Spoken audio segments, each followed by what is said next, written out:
ألم يعلموا أن الله يعلم سرهم ونجواهم وأن الله علام الغيوب.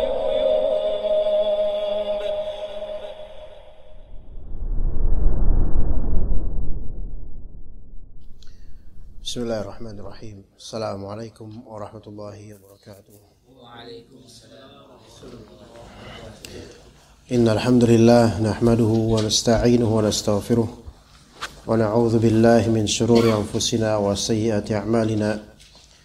May yahdihillahu fala mudilla lahu wa may yudlil fala hadiya lahu. Asyhadu an la ilaha illallah wahdahu la syarika lahu wa asyhadu anna Muhammadan abduhu wa rasuluhu la nabiyya ba'dah. Amma ba'd. Para ikhwah sekalian rahimakumullah, masih melanjutkan pembahasan adab dan kiat dalam menggapai ilmu di tema penuntut ilmu dan hafal Al-Quran. Dan terakhir kita bahas masalah tikrar al-qira'ah atau al-hifz ala nuskhah wahidah, yaitu mengulang bacaan dan hafal Al-Quran dengan menggunakan satu cetakan atau model. Kalau mushaf Madinah dan yang semisalnya, maka teruslah pakai itu. Masyaallah, Al-Quran dengan qiraat Yaqub dari riwayat Rawh ini beda ini. Nah, ini qiraah beda nih qiraahnya. Siapa yang punya kitab ini? Hah?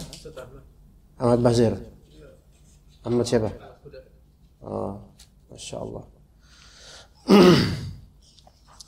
Taib, kita akan teruskan di masalah itu ya. Kita mulai dari masalah mengulang-ulang baca Al-Quran juga dapat membuka wawasan pengetahuan ya. Sepertinya itu udah ya. Ada beberapa Taib di bawahnya. Ya, subtema baru yaitu ada beberapa perkara yang perlu diperhatikan. Ada beberapa mulahazat dan beberapa tanbihat, hal yang perlu diperhatikan. Di antaranya kata penulis hafizallah, al-hadharu min dukhulil ya'si ila qalbihi bisababi thuli muddatil hifz, yaitu masuknya rasa al-ya's. Al-ya's itu putus asa. Putus asa. Hati-hati dengan masuknya rasa putus asa ke dalam hati lantaran panjangnya waktu menghafal. Ya, putus asa gara-gara durasi ngapalnya lama, enggak hafal-hafal. Ini hal yang harus diperhatikan, diwaspadai, diantisipasi ketika terjadi hal seperti itu. Maka dikatakan oleh penulis, falaqad kana as-salafu yajlisuna az-zamana at-tawila fi hifdhi as-surati al-wahidati wa ma yaziduhum dhalika illa muthabaratan wa hirsa. Dahulu para salaf, mereka duduk untuk waktu yang lama dalam menghafalkan satu surat, dan hal itu tidaklah menambah sesuatu bagi mereka melainkan menambah kesungguhan dan semangat. Subhanallah. Ya, kemudian falaqad warada anna Ibnu Amr radhiyallahu ta'ala anhuma makatha bid'a sinina fi suratil Baqarah. Telah diriwayatkan bahwa Abdullah bin Amr bin Al-As radhiyallahu anhuma menghabiskan beberapa tahun dalam menghafal surat Al-Baqarah. 286 ayat, sekitar 2,5 juz. Itu sekian tahun. Ya, Masya Allah. Maka ikhwan, bukan aib seseorang itu berpanjang waktu untuk bisa hafal sebagian surat, bukan aib. Malah justru itu merupakan musahabah dan mulasaqah atau mulasaqah, nempel terus gitu dengan Al-Quran. Ada karamah di situ dan kebaikan dari Allah dan hikmah. Ada tertarik untuk mengambil dan menggali sirrul fawaid, yaitu faedah-faedah yang tersembunyi di kalimat. Para salaf, mereka duduk untuk waktu yang lama dalam menghafalkan satu surat, dan hal itu tidaklah menambah buat mereka melainkan kesungguhan dan semangat yang bertambah. Muthabarah yaitu kesungguhan terus-menerus dan hirs, semangat, makin semangat. Makin lama tuh justru makin semangat itu mereka. Nah, umumnya manusia makin lama itu justru makin down, makin berlari darinya. Ketika berusaha atau berjuang untuk sesuatu, makin lama waktu bukan makin suka, bukan makin senang, bukan makin semangat, tapi makin down. Makin mencari cara gimana saya berhenti dari ini semua. Ya, itu padahal goal achievement belum dapat. Ya, kalau kita contoh para salaf ternyata enggak seperti itu. Mereka dalam mencari tujuan mereka. Ya, menggapai tujuan mereka. Di antara yang menghafal Al-Quran, makin lama waktunya dalam menghafalkan satu surat atau lebih, itu malah makin sungguh-sungguh dan makin semangat. Apa faktor yang menyebabkan akan hal ini? Yang pertama yang pasti biidznillah ta'ala ikhlas. Karena ikhlas itu melazimkan kemudahan untuk istiqamah. Dan kedua, ya, mengetahui tujuan. Maksudnya mengetahui tujuan bukan mengetahui zat tujuan saja, mengetahui kebaikan tujuan tersebut. Mengenalnya gitu loh. Seseorang ketika dia mengenal tujuan dan mengenal kebaikan yang dituju, maka itu memotivasi untuk semakin semangat walaupun waktu makin panjang. Jadi yang pertama ikhlas lillahi ta'ala, dan yang kedua dia mengenal persis kebaikan yang dia tuju. Itu. Yang ketiga yaitu di antara faktornya menyingkirkan segala awarid, menyingkirkan segala hal yang mulfit, yaitu yang membuatnya berpaling atau membuatnya menoleh ke pihak lain, ke hal lain. Dan berarti di sini ikhlas, ma'rifah, dan al-i'rad 'anil awarid, berpaling dari segala pemaling, itu yang membuat seseorang semangat. Dan juga tambahan yang tidak kalah vitalnya yaitu ihtisab. Apa itu ihtisab? Talabul ajr min Allah. Bahkan boleh dikatakan ini yang hal yang mati dari banyak manusia. Ihtisab. Ya. Hal yang mati dari banyak manusia, ihtisab, yaitu talabul ajr min Allah, meminta ganjaran pahala dari Allah Azza wa Jalla dengan tempuhan dia di kehidupannya. Dan ihtisab ini yang tadi Anda sebut, hal yang banyak mati di hati manusia, ihtisab, yaitu mikirin pahalanya gitu loh. Orang kan kebanyakan mikirin goal achievement, when, mata, kapan, tapi tidak memikirkan bahwa saya di proses ini ada pahala yang berlaku di sisi Allah.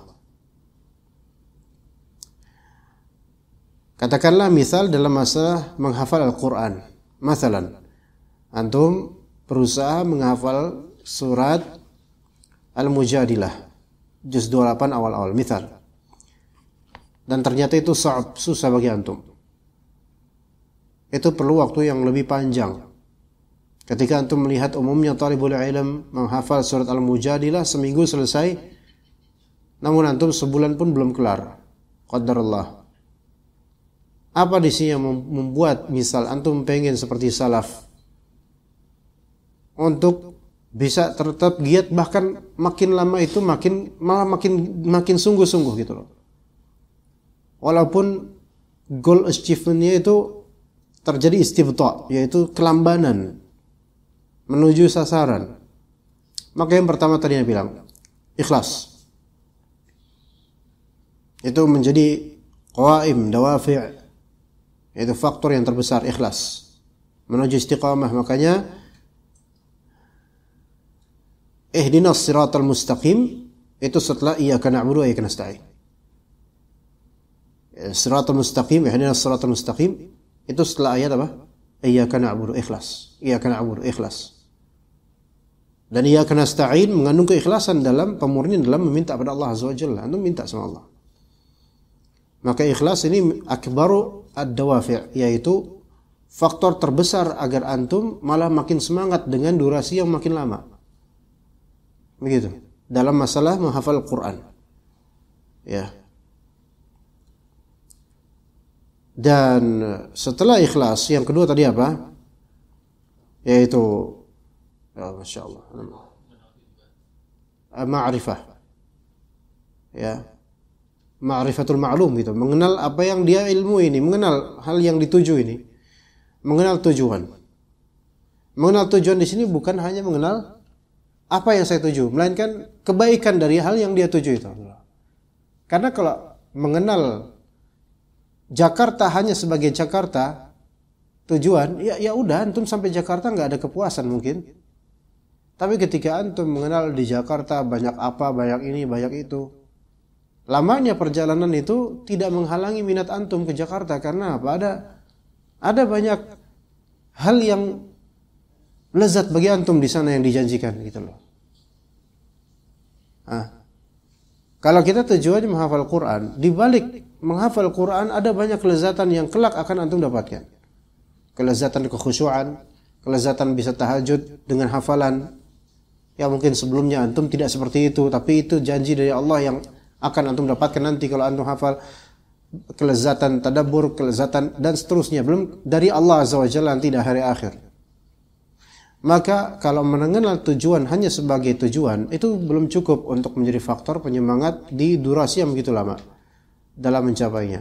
Tapi mengenal tujuan dengan segala limpahan kebaikan dan janji-janji pada tujuan tersebut, itu yang membuat seseorang makin terpacu. Paham? Ini dalam masalah hifdzul Quran. Kemudian yang ketiga, yaitu apa? Allah musta'an, malah menyingkirkan awarid. Al-i'rad 'anil awarid. Antum berpaling dari segala hal-hal yang mengubah konsentrasi itu.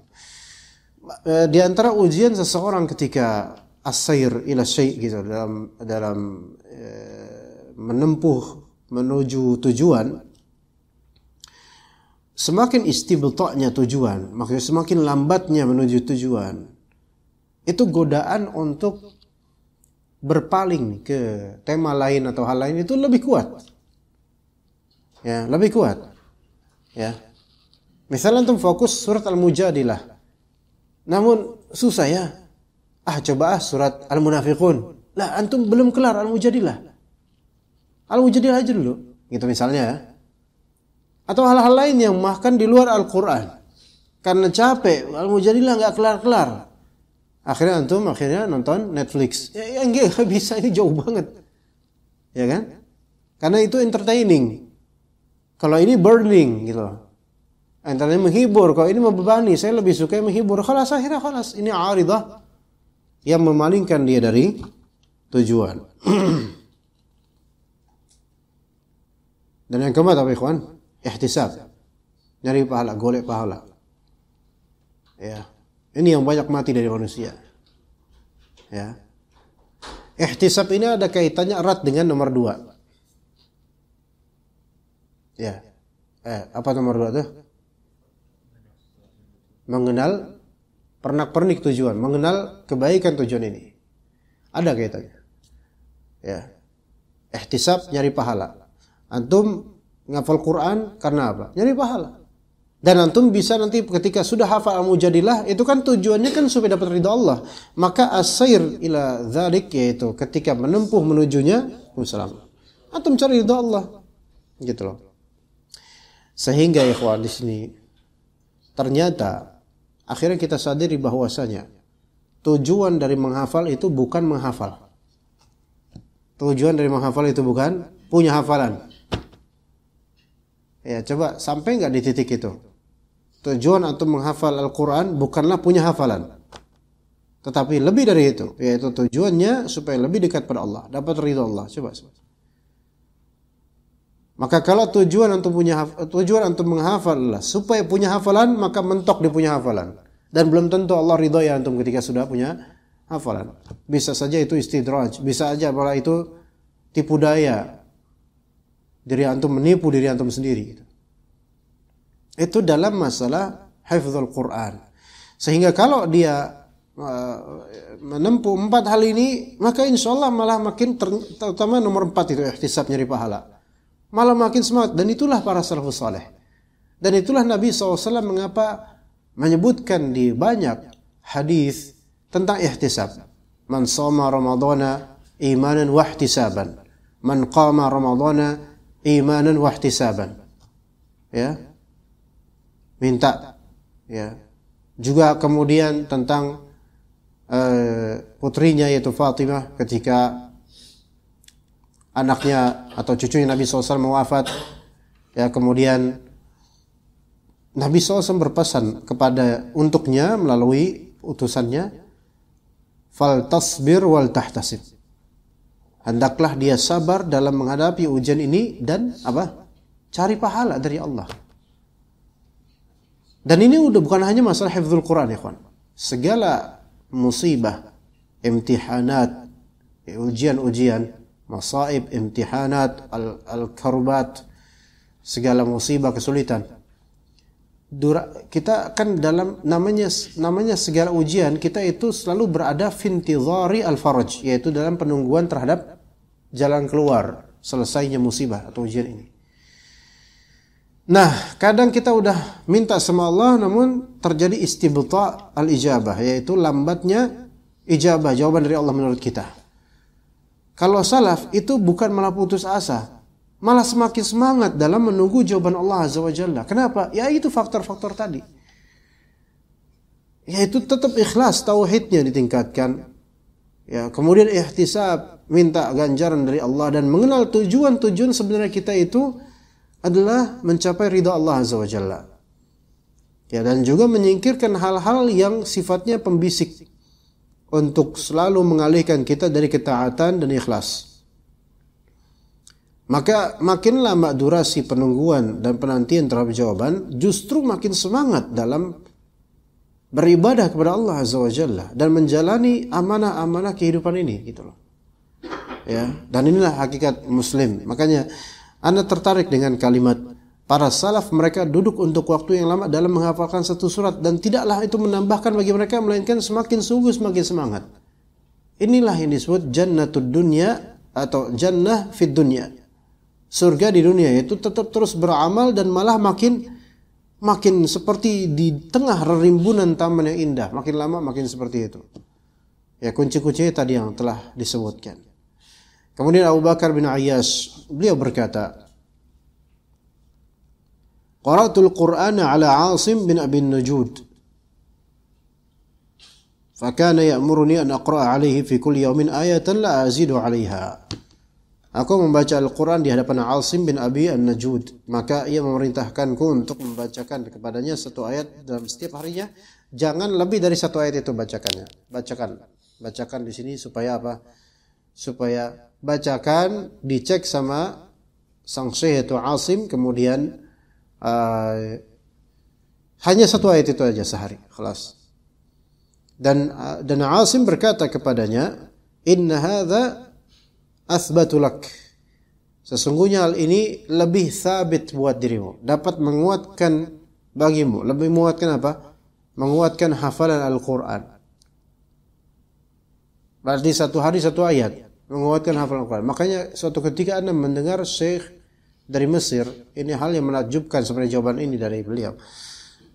Namanya, beliau sebenarnya doktor di bidang al-adab al-Arabi, yaitu Fakultas Sastra Arab dari Mesir. Namanya Syekh Abdurrahman An-Naqib. Sekarang Anda enggak pernah mendengar kajian beliau lagi karena enggak tahu kok, enggak pernah kelihatan.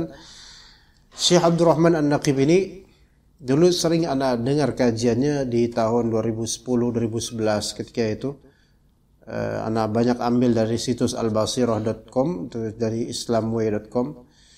Ya, Anda sering dengar kajian-kajian beliau karena bahasanya bahasa bagus gitu ya, walaupun Mesir ya. Dan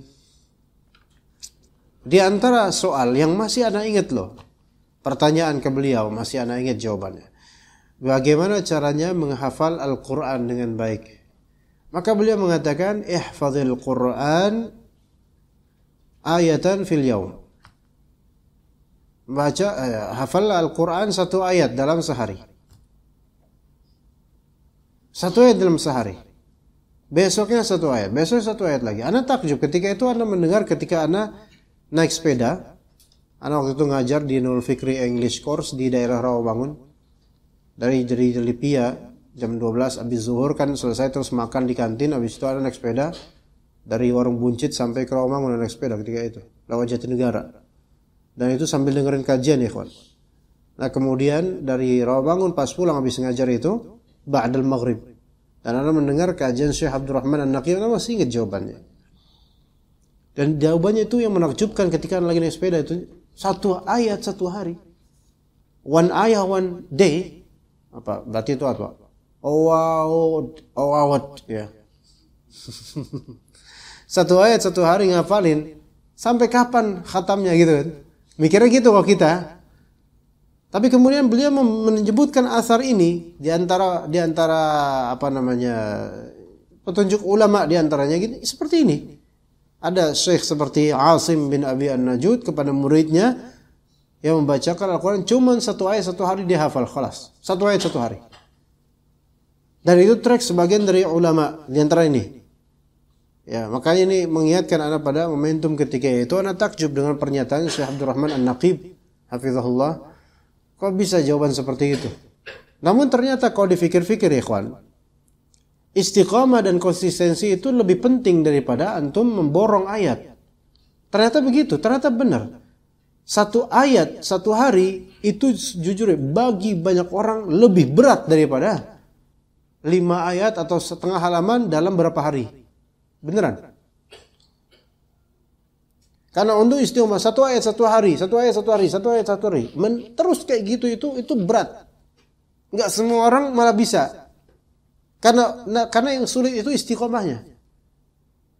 Bukan yang sulit ngafalinnya. Tapi satu ayat satu hari, subhanallah. Kalimat Nun wal qalami wama yasturun, selesai. Satu ayat itu. Alif lam mim, satu ayat, satu hari, subhanallah. Tapi itu athbat lak, itu lebih sabit, lebih betul-betul yang membuat solusi istiqamahnya. Apakah dia mau seperti itu terus? Atau nanti akan di-upgrade 2 ayat nanti tidak di sini. Ya. Maka ketika Syekh yaitu Asim mendekati ajalnya sebelum aku selesai khatam menghafalkan, sebelum selesai 30 juz, maka aku senantiasa minta kepadanya hingga dia mengizinkanku untuk menghafalkan 5 ayat dalam setiap harinya baru. Mengizinkan untuk di-upgrade. Subhanallah, ustadz-ustadz dulu, guru-guru dahulu dan murid-muridnya itu taat patuh. Ya, enggak bengal, enggak ngelanggar dulu sampai minta izin untuk menghafalin 5 ayat. Nah, kalau sekarang ustadz sekarang kan ya, untuk hafalin itu satu halaman satu hari. Kemudian juga ada beberapa program-program tahfidz. Sekarang udah mulai enggak ada, jarang ada sekarang. Program tahfidz hafal 30 juz dalam waktu 2 bulan, dalam waktu 3 bulan. Wallahi ini ya, enggak mungkin. Kalaupun iya, itu orang satir banget, terlalu pintar, terlalu lekat itu. Tapi itu akan cepat hilangnya. Ya, kecuali yang memang ada orang yang memang dalam waktu berapa bulan, 6 bulan, 7 bulan itu Masya Allah hafal Al-Quran. Ada. Ya, mungkin ada. Cuman tinggal gimana murojaahnya itu yang sulit. Itu yang sulit. Maka kemudian dikatakan oleh penulis, "Faya talibal ilm hidhara min al-ya's." Wahai penuntut ilm, berhati-hatilah dari putus asa. Wabdhul juhdaka bisidqin. Kerahkanlah kesungguhanmu dengan jujur. Nah, badlul juhd itu juga membutuhkan sidq. Badlul juhd itu adalah mengerahkan kesungguhan. Mengerahkan kesungguhan butuh kejujuran. Apa bedanya itu? Badlul juhd mengerahkan tenaga, upaya, berusaha itu butuh jujur. Usaha butuh jujur. Apa korelasi antara usaha dengan jujur? Antum usaha ngafalin tapi harus jujur. Bukan ini kan kesungguhan dengan benar. Ya, lafal dengan benar kurang tepat. Dengan jujur. Kerahkanlah kesungguhanmu dengan jujur. Gimana dengan jujur? Kalau antum sungguh-sungguh karena antum memang jujur menghafal ini untuk apa? Bersungguh-sungguh itu harus jujur. Buat apa antum bersungguh-sungguh? Jangan bersungguh-sungguh tapi sebenarnya hatinya berpura-pura. Saya itu sungguh-sungguh karena dunia. Jangan. Maka jujur di sini jujur kepada Allah Azza wa Jalla. Karena kalau kita jujur pada Allah Azza wa Jalla, ini betul-betul saya sungguh-sungguh ini karena pengen cari ridho Engkau ya Allah. Allah bantu. Allah hilangkan putus asa pada dirinya. Tapi kalau seseorang badlul juhud bil kadhib, dengan kedustaan, dengan pura-pura, maka kepura-puraan itu suatu saat akan memberikan putus asa yang lebih banyak. Ini kepura-puraan itu enggak memberikan apapun kecuali putus asa yang lebih banyak. Seperti antum telah mendustakan diri antum. Hati antum mengkhianati isinya sendiri gitu loh. Jadi harus jujur lillahi ta'ala, perbaiki niatan. Makanya korelasi antara ikhlas fin niyah dengan as-sidq itu sangat dekat. Ikhlas fin niyah dengan as-sidq itu sangat dekat. Orang tulus dengan jujur sangat dekat. Maksudnya ketulusan dengan kejujuran itu dekat. Nah, orang pura-pura tulus berarti kan enggak jujur. Ya, maka dia akan give up pada waktunya. Dia akan give up, berhenti pada waktunya. Maka engkau tidak akan melihat dengan izin Allah kecuali apa yang membuatmu senang dan melapangkan dadamu.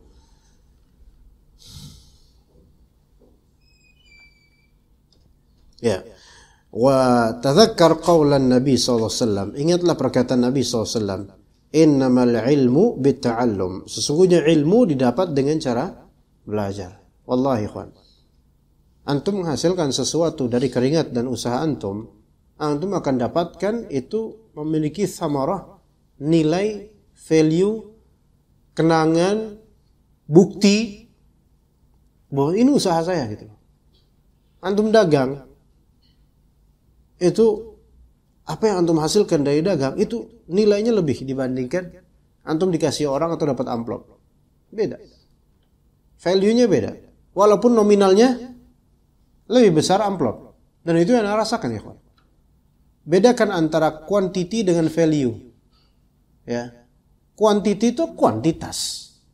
Value itu sesuatu ma'nawi yang mendukung dan menjadi nilai positif dari kuantitas ini. Ada kalanya kuantitas A lebih besar daripada kuantitas B, tapi value B lebih tinggi daripada A. Ibaratnya kalau misalnya antum ya misalnya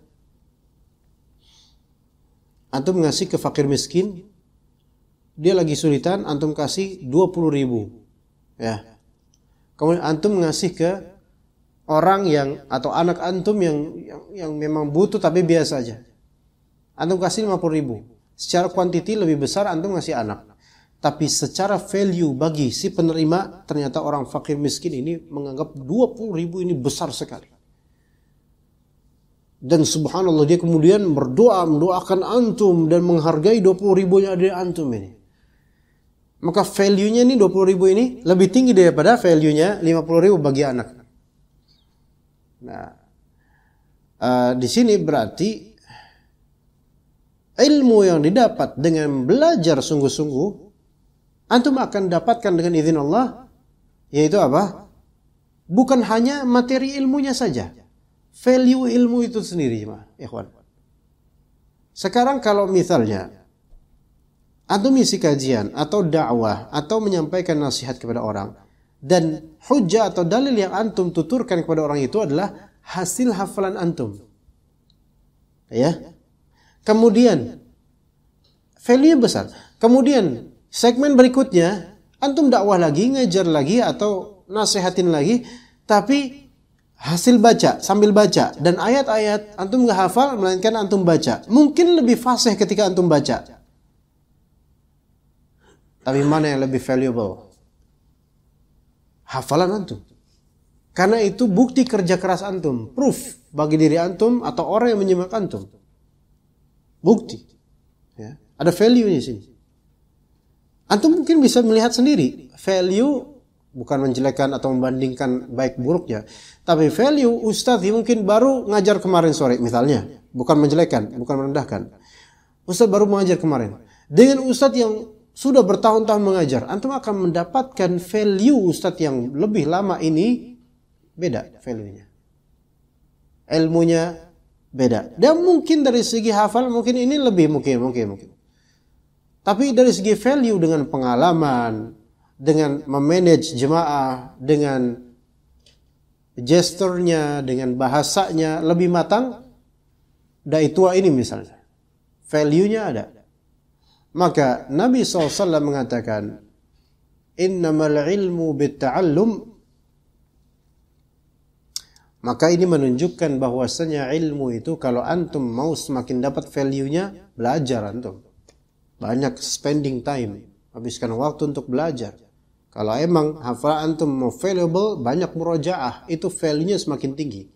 Value itu nilai kan? Nilainya semakin tinggi. Nilai yang sifatnya ma'nawi dan rohani. Begitu ya ikhwas sekalian. Ya. Bedakan antara misal antum datang ke SS ini dan antum tetangga. Maksudnya cuma di samping tinggal jalan ngesot aja bisa antum kemari. Jalan. Tapi kalau antum datang dari jauh, misal datang dari Keranggan, datang dari Jatimur di ujung aspal, ada tuh 2 orang tuh, ya kameramen anak tuh. Ya. Tanya mereka, itu lebih letih mana? Dari Jati Bening ke sini, Jati Bening ini Jati Bening udah. Atau dari Keranggan. Lebih susah itu menempuhnya. Apakah ketika ke sini mau disia-siakan? Enggak. Karena apa? Saya udah jauh-jauh sini, udah terbukti saya datang jauh-jauh. Makanya effort, walaupun dia bukan jujur, usaha itu akan memberikan adanya value. Gitu. Ketika kita kerja, ternyata gabut, makan gaji buta doang. Ternyata banyak nganggurnya. Maka ketika antum dapat gaji itu, antum mengenang gabutnya antum, terasa gaji ini kosong. Walaupun nominalnya sama bulan kemarin. Bulan depan kemudian antum betul-betul diforsir untuk bekerja terus. Ketika dapat gaji, tentu kenangannya beda dengan gaji bulan gabut-gabut itu. Itulah nilai value. Nah, value duniawi itu enggak seberapa. Tapi kita value di sini ada sisi ihtisab. Ketika antum belajar dan menghafal, maka di sini value ini tinggi sekali, alhamdulillah. Ketika ihtisab apa tadi? Ihtisab ya, masih ingat ya? Ihtisab itu apa tadi? Cari pahala. Ketika antum berusaha menuntut ilmu, belajar, antum cari pahala. Faham enggak faham, pahala dapat. Tapi usahakan paham. Ya. Value-nya udah ada itu. Begitu ikhwan. Innamal ilmu bitta'allum. Ilmu itu didapat dengan cara belajar. Ini bantahan untuk orang-orang sufi yang masih mengandalkan ilmu laduni atau bisikan-bisikan syaitan. Ya, tetapi apakah ada ilmu yang tidak didapat dengan cara ta'allum?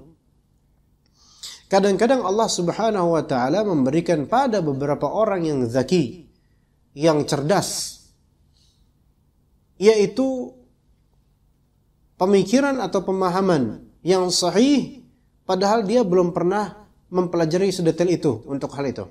Tapi dia dapat dari Allah Azza wa Jalla karena apa? Karena sudah terbangun sebelumnya bangunan-bangunan ilmu yang berefek pada hukum-hukum yang terfikirkan di benaknya. Ngerti nggak maksudnya ikhwan? Nggak ngerti. Misal, sang alim ini dia tidak ngerti awalnya hukum A dari nawazil, yaitu nazilah, suatu hal yang misalnya apa sekarang tuh yang sesuatu yang sifatnya kontemporer lah, hal-hal yang sifat kontemporer, hukum yang kontemporer. Contohin. Cashback. Dengan cashback di marketplace misalnya. Ulama ini enggak ngerti marketplace misalnya, ya. Tapi dijelaskan oleh penjelas, yaitu muridnya, Syekh, cashback itu begini, cashback gini. Ulama ini belum pernah membayangkan adanya sistem cashback. Ya, kan cashback juga kan enggak satu skema juga, ada beberapa skema kan. Ya disebutkanlah salah satu skemanya lah gitu. Ulama ini dia hanya punya bangunan kaidah-kaidah, dalil dan ilmu yang ada pada dirinya dari hasil belajar. Ya. Nah, terus dia dijabarkan segala salah satu macam cashback, mekanisme begini, konsumen akan dapat begini, dari marketplace begini, apakah kembali ke seller juga begini, dan seterusnya dikit diinin. Sementara si Syekh ini itu Qurawi, deso, ya, maksudnya nggak ngerti marketplace, nggak pernah nge-GoFood, nggak pernah apa, tapi dia bilang cashback yang ini haram. Dengan dalil begini, kaidahnya begini. Subhanallah. Padahal sebelumnya belum pernah apa? Memikirkan tentang cashback. Tapi karena sudah ada bangunan ilmu sebelumnya, maka itu value-nya, berkahnya di situ.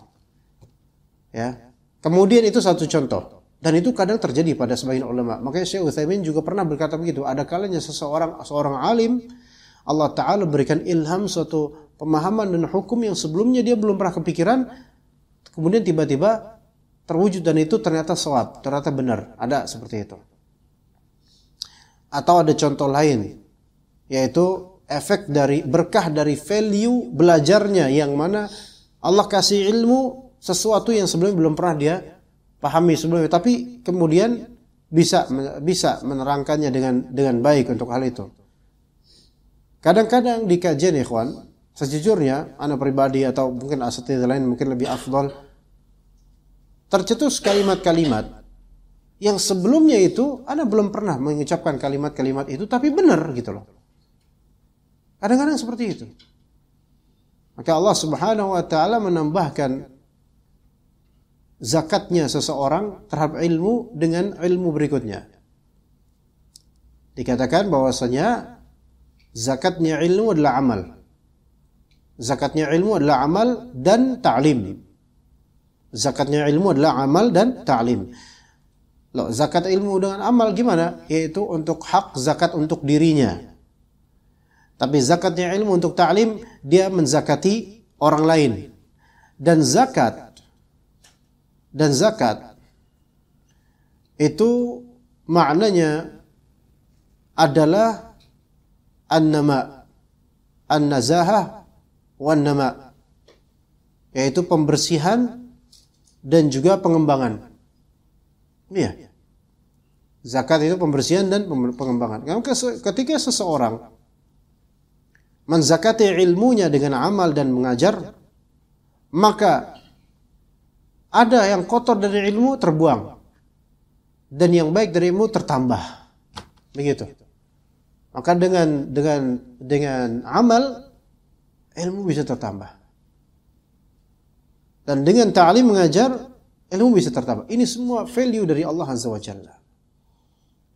Ya, makanya jangan give up, teman-teman sekalian. Ini beberapa ikhwan, Anda lihat banyak dari ikhwan yang dulunya ngaji di sini, sekarang udah enggak kelihatan wajahnya. Ya, entah mungkin karena udah enggak punya muka lagi atau gimana, enggak tahu. Udah enggak pernah kelihatan. Enggak tahu kenapa. Mungkin sibuk, mungkin karena kerja dan semisalnya. Atau mungkin di tempat lain yang mungkin lebih afdal. Tapi kalau antum mau istiqamah, betul-betul terus. Ilmu ini harus dengan cara belajar, harus tafarruq, harus punya waktu untuk belajar, harus punya waktu untuk ke majelis. Karena kalau online itu seringkali kesulitannya adalah pernak-pernik notifikasi dan semisalnya itu susah. Butuh waktu. Luangkan waktu untuk membaca, untuk murajaah, untuk menghafalkan kalau ada yang mau dihafalkan. Dengan belajar. Harus seperti itu, ikhwan. Maka terus ikutan pengajian yang bermanfaat, ikutin terus. Satu huruf aja yang antum diajari itu bermanfaat insyaallah antum. Ada value-nya. Ya. Kemudian sabda Nabi sallallahu alaihi wasallam, "Man yatasabbar yusabbirhullah." Nah, ini juga kaidah yang sangat luar biasa. "Wa man yatasabbar yusabbirhullah." Barang siapa yang yatasabbar, maka Allah akan menjadikannya bersabar. Ini terjemahannya kurang. Kalau terjemahannya dan barang siapa yang bersabar maka Allah akan menjadikannya bersabar. Nah, lafalnya dalam hadis man yatasabbar yusabbirhullah. Lafal yang dipakai oleh Rasulullah SAW yatasabbar bukan yasbir. Kalau man yasbir yusabbirhullah maka terjadi tasalsul, muter di sini. Kapan azan ya, kawan? Ada tiba-tiba dengar azan ketika Syekh Aab nguap. Seperti beliau udah bosan dengan omongan anak ya. Kapan saat selesai? Bukankah begitu sih? Enggak ya, Masya Allah. Man yatasabbar yusabbihullah. Yatasabbar. Apa? Beda yatasabbar dengan yasbir. Yasbir sabar. Ya. Adapun tasabbur, tasabbar itu tasabburan. Tasabbur itu adalah memaksakan diri untuk bersabar. Beda ikhwan. Ini terjemahnya kurang tepat. Dan barang siapa yang memaksakan diri untuk bersabar, memperjuangkan untuk bersabar, memperjuangkan kesabaran untuk dirinya, maka Allah akan menjadikannya bersabar. Ini salah. Barang siapa yang bersabar maka Allah, ini salah. Ini tasalsul. Barang siapa yang bersabar maka Allah akan menjadinya enggak. Ya.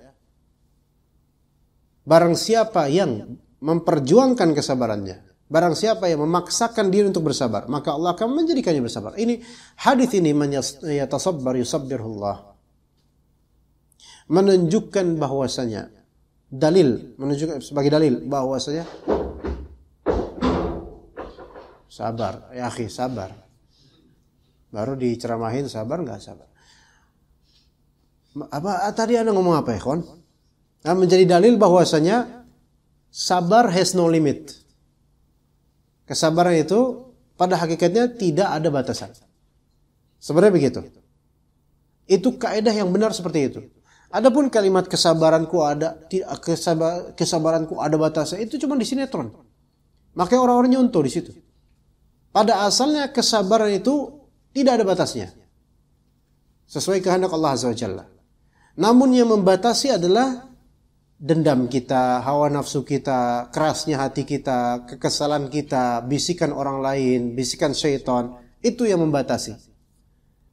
Itu dalil pertama. Man yatasabbar yusabbirullah.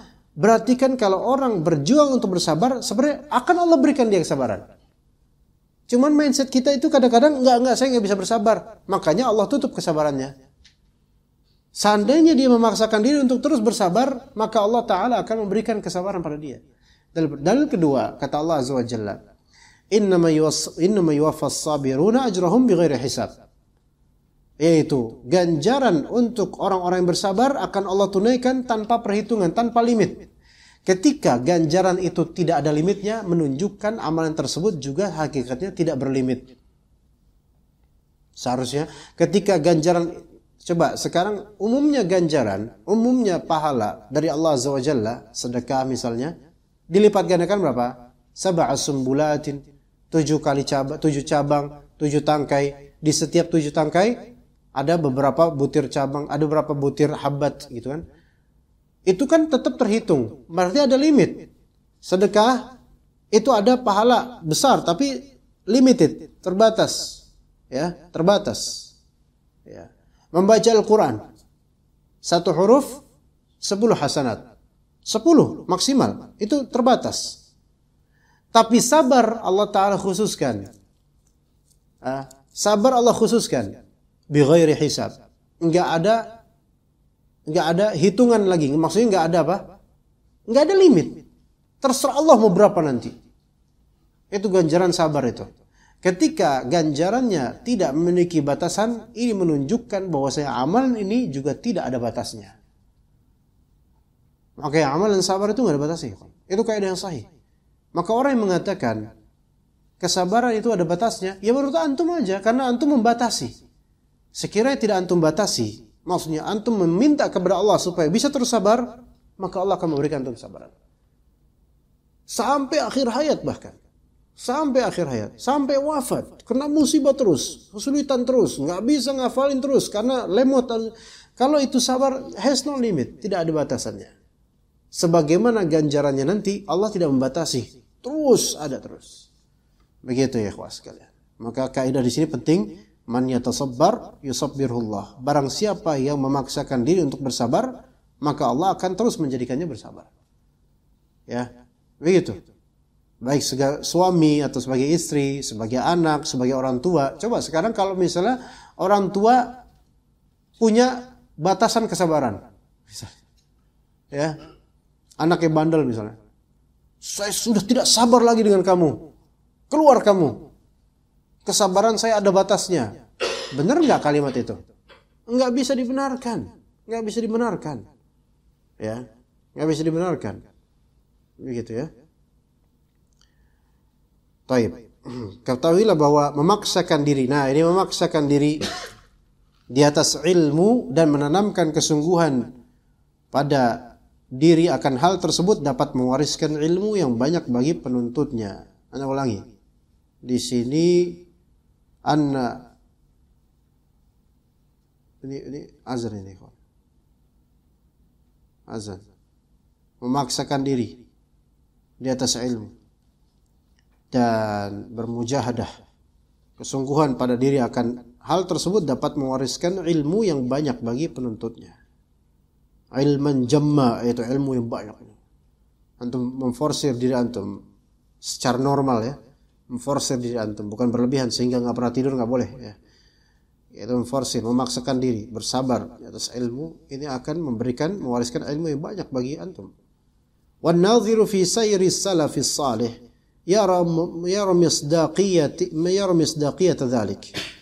Fakta yang ada dalam perjalanan para salaf yang membuktikan kebenaran hal itu. Kama qil, sebagaimana dikatakan, bis sabri wal yaqin tunalul imamatu fid din.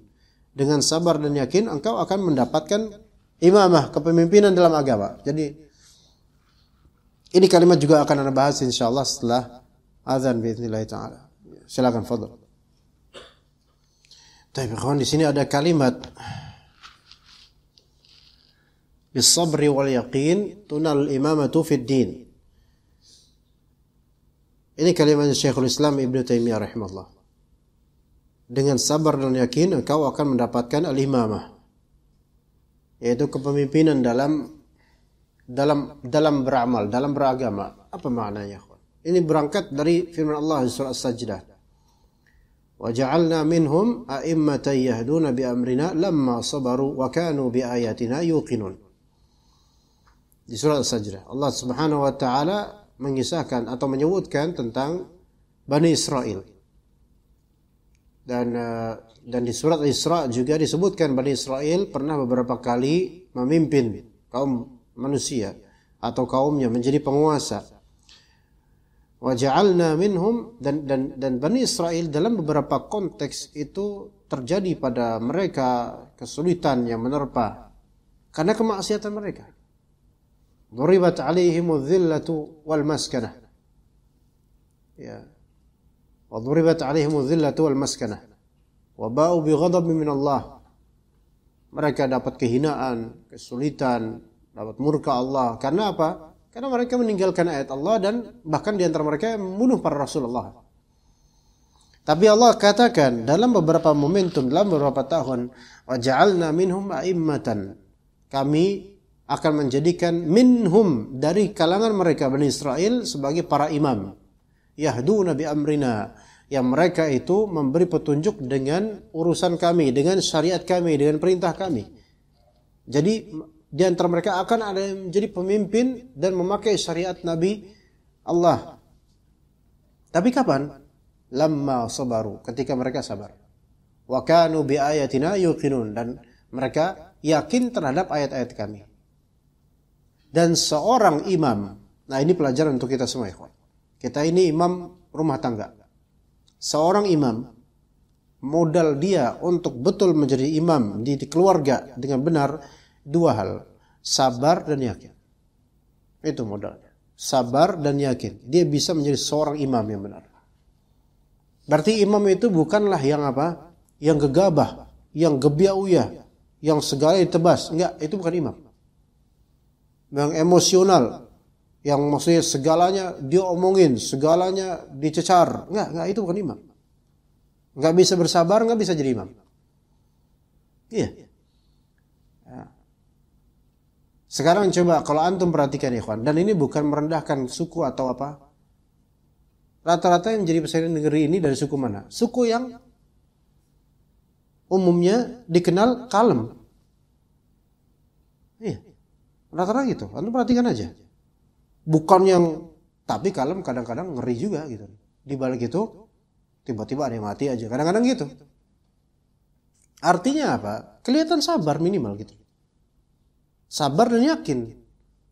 Kelihatan diam, sabar, tenang, tapi yakin bakal sampai. Itu yang biasanya yang dapat itu.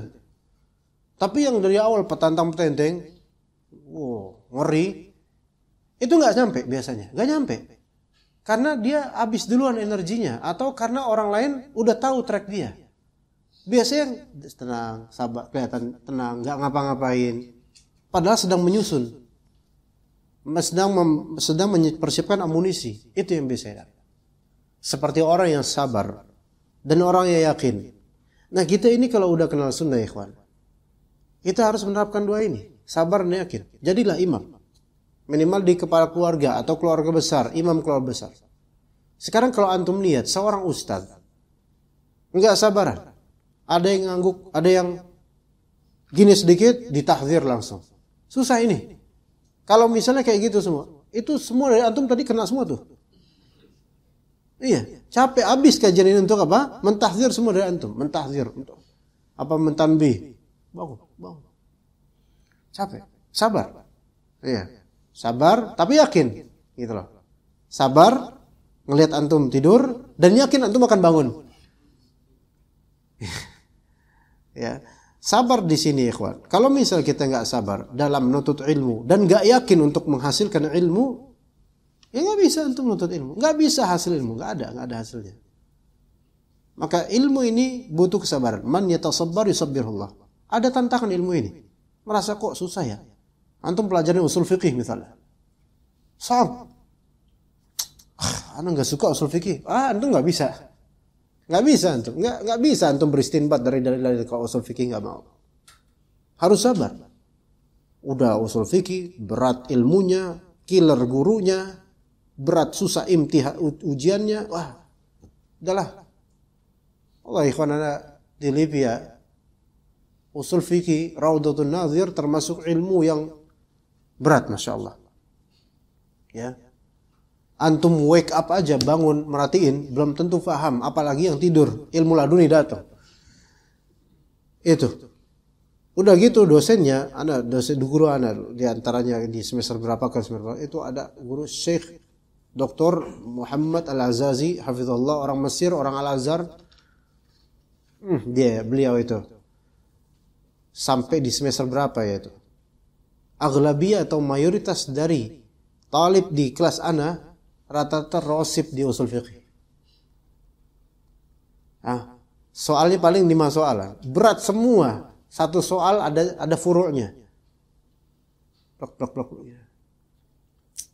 Kita jawab. Itu semester berapa itu? Itu lebih dari 50% dari tulab satu kelas itu 80 orang di anak ketika itu.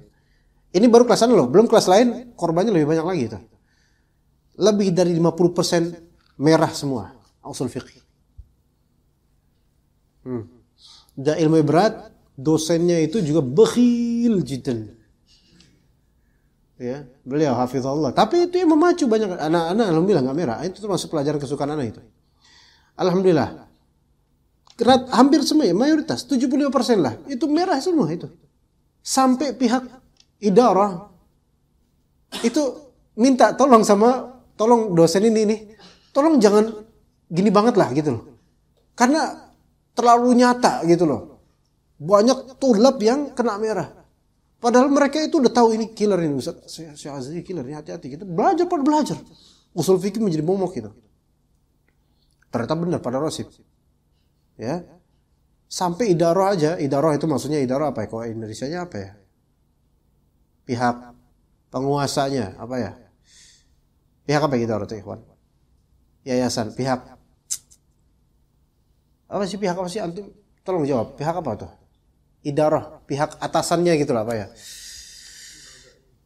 lembaganya, pihak pengurus gitulah, panitia LIPI ya, itu sampai minta tolong supaya jangan seperti ini lagi gitu loh ya, karena terlalu nyata gitu loh. Merahnya mereka itu sampai berkelas-kelas itu mayoritas merah gitu. Akhirnya besok-besok beliau meringankan gitu. Alhamdulillah Ya, ada rukhsah lah. Ya. Subhanallah. Tapi ikhwan, ana sampai sekarang terkenang itu ilmu usul fiqh ini. Berat, Masya Allah. Perlu perjuangan. Dan kemudian ada juga beberapa asatidzah. Ada seorang dosen Libya, mungkin antum kalau ada ustaz namanya Ustaz Sami. Beliau salah satu habib di antara habaib yang ada di Libya. Tapi enggak seperti habaib, junggutnya ini. Indonesia. Rumahnya lupa di Condet atau di mana, tapi enggak seperti habaib pada umumnya. Pro sunnah insyaallah. Dr. Sami, Ustaz Sami bukan dokter. Itu ngajar di Idat dan Takmili, enggak sampai syariah. Semua yang masuk kelas setelah beliau itu pintu ditutup. Pokoknya beliau harus menutup pintu yang terakhir. Setelah itu dikunci kelas. Dan yang setelah beliau udah nggak bisa masuk, absen, gaib kelas. Sampai kemudian ada yang ngetok-ngetok, nggak dibuka, nggak bakal dibukain. Sampai walaupun kiamat mungkin nggak dibukain, kecuali bel. Iya. Nah, ada yang ngetok-ngetok terus saja berapa detik kemudian ngetok lagi, terus gitu, ngetok lagi, terus itu. Lama-lama siapa santri yang berani kayak gini kan? Akhirnya dibuka, ternyata apa? Orang idarah, ternyata pengurus, mukanya udah merah gitu, udah gimana gitu. Saking apa? Disiplinnya ikhwan. Tapi kalau disiplin kayak gitu, kita akhirnya apa? Ada value-nya, subhanallah. Makanya anda ceritain ini. Keinget itu. Ustaz-ustaz yang killer itu keinget. Mungkin kita benci ketika itu, kita cintai ketika kita udah kehilangan beliau-beliau. Beneran? Ya. Makanya kalau ada ustaz-ustaz ketika antum belajar sama ustaz ini, bikin antum seneng, hati-hati sama ustaz ini. Apalagi kalau ngasih antum parfum ini, hati-hati sama ustaz ini. Sebagaimana anak hati-hati sama antum juga. Ya. Tapi ustaz-ustaz yang antum punya pahit sama dia karena dia ajan, digembleng sama dia, itu biasanya setelah udah selesai belajar sama dia, itu biasanya antum terkenang. Dan anak mengenang ustaz-ustaz yang dulu mukul pakai rotan, lebih anak kenang dibandingkan ustaz-ustaz yang murah nilainya. Beneran. Ada pelajaran dipukul rotan karena enggak terlambat sholat lah, karena apa? Dipukul pakai rotan. Sekarang udah enggak mungkin itu terjadi. Tapi itu yang dikenang. Yang kemudian, masya Allah, ustaz kita dulu sayang, bukan karena dendam, gitu, masya Allah. Ya, oke, itu ikhwas, sabar dan yakin. Kalau antum sabar menghafal Quran dan antum yakin Allah akan kasih antum hafalan, antum akan dapat itu, insya Allah. Bermodalkan dengan kalimat Allah tadi, waja'alna minhum a'immatan yahduna bi amrina lamma sabaru wa kanu bi ayatina yuqinun. Sabar dan yakin. Namanya sabar itu berarti antum enggak banyak omong. Sabar. Karena banyak cerita itu menunjukkan enggak sabar. Yakin, kalau antum banyak omong, antum enggak bakal yakin. Karena bocor, ya. Orang yang banyak kebocoran dari hatinya, maka keyakinannya itu tertumpah ruah sehingga enggak bisa terbangun lagi yakinnya. Begitu ikhwas sekalian. Kalau antum planning pengen hafalin juz 28 1 bulan ke depan, jangan banyak omong, antum lakuin aja. Kalau antum banyak omong, antum gak bakal yakin. Ketemu teman di SS, tahu gak, anak plan anak juz 28 sebulan ini. Di abad, tahu gak akhi, anak tuh pengen ngapain juz 28 ya. Bocornya banyak. Lama-lama malah gak ngelakuin. Coba simpan baik-baik, sabar jalanin, yakin bakal sampai insyaallah. Begitu ya. Seperti itu, wallahu alam. Ya, kita cukup sampai sini insyaallah. Mudah-mudahan pelajaran ini bisa memberikan tips untuk kita semakin tergugah untuk menghafal Al-Qur'an atau murajaah. Sallallahu ala nabiyyina Muhammad wa ala alihi wa sahbihi ajma'in. Subhanakallahumma bihamdika asyhadu an la ilaha illa anta astaghfiruka wa atubu ilaik. Assalamualaikum warahmatullahi wabarakatuh.